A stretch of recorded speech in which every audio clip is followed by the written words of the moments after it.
Howdy folks, this is Justro at Metcalf Mills bringing you the Word of the Day Wednesday. It's part of my heritage, how I grew up. I hope you enjoy it. Folks, our Word of the Day Wednesday today is backer. I'm going to show you two different ways to spell this. I think they're both correct. I think one sounds more correct than the other, but I'll show you two ways to spell this word.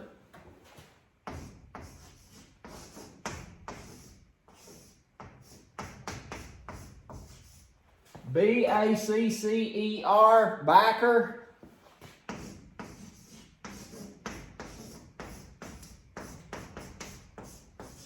I think the more correct way is B-A-C-K-E-R, backer. And you can put a little backer. Backer is the word. And I'm going to show you what this word means, and I'm going to show you how to use it. Backer is a plant, and it has a lot of uses. And they say it's habit forming. Some people chew it, some people smoke it, some people just growed it for money, and some people still do. Some people don't like it, and some people love it. If you ain't figured it out yet, this is backer. Some people puts a toe at the beginning of it, toe backer. But we leave the toe off around here, it's just backer. This is a little twist that my dad made out of some chewing backer that I growed years ago. People's been growing backer a long time around here in these mountains.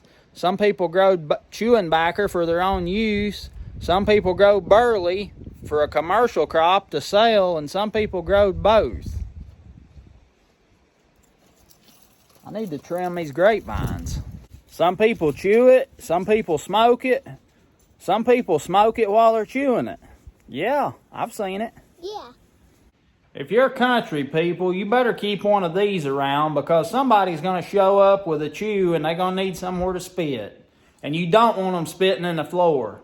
Or if you're just the kind of person that likes to make do with what they got, just drag out one of these. Makes the best spit can in the world. Yeah. Learning how to make a spit can is an acquired skill, and it don't take a lot of practice to get good at it.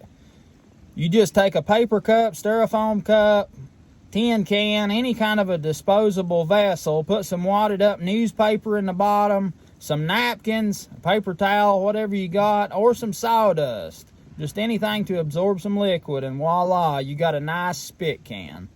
It seems like most people this day and time, they prefer to burn their backer than chew it.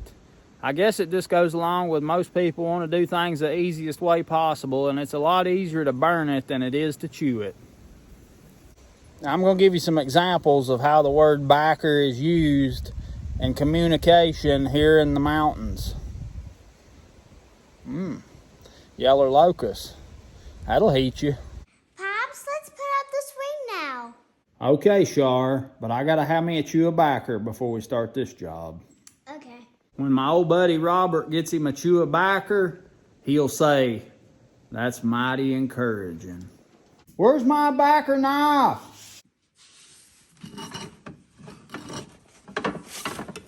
Oh, there it is. All right, Char, let's go to the backer patch. Hey, Pops, I don't want to go to that hot old backer patch. Where's my backer peg at? Oh, there it is. Oh, there it is. Where's my backer spud? Well, folks, I regret to inform you that my backer spud is missing. So you ain't gonna get to see my backer spud.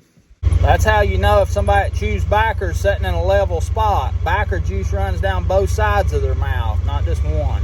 Yeah, not just one. Mountain wisdom. And to give you an idea about the people that don't like backer, how much they don't like it, like this one old boy said. He said, "I don't cuss, let alone chew backer." And another example, way back in the olden days, there was an old church song that went like this.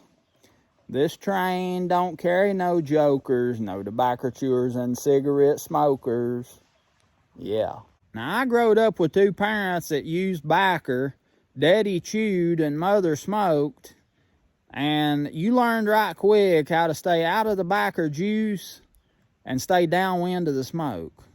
And one of the worst things in the world I can remember growing up, my grandmother dipped snuff, and Pa, he chewed. And in the summertime, if you got bee stung, oh, honey, come here.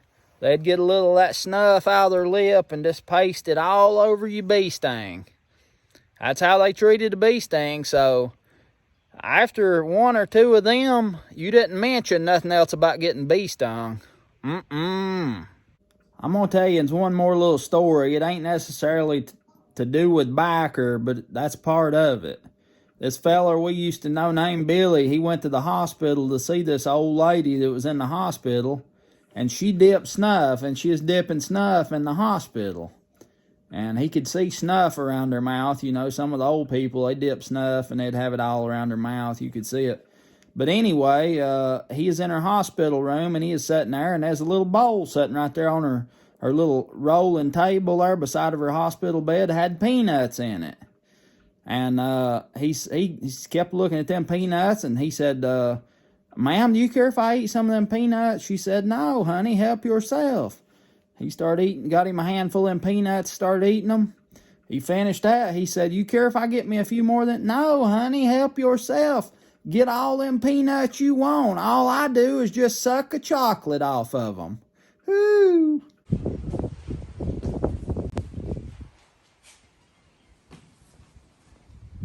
Folks, I hope you've enjoyed this Word of the Day Wednesday. If you have, like this video, subscribe if you've not already. This is Justro at Metcalf Mills. I look forward to seeing you next time.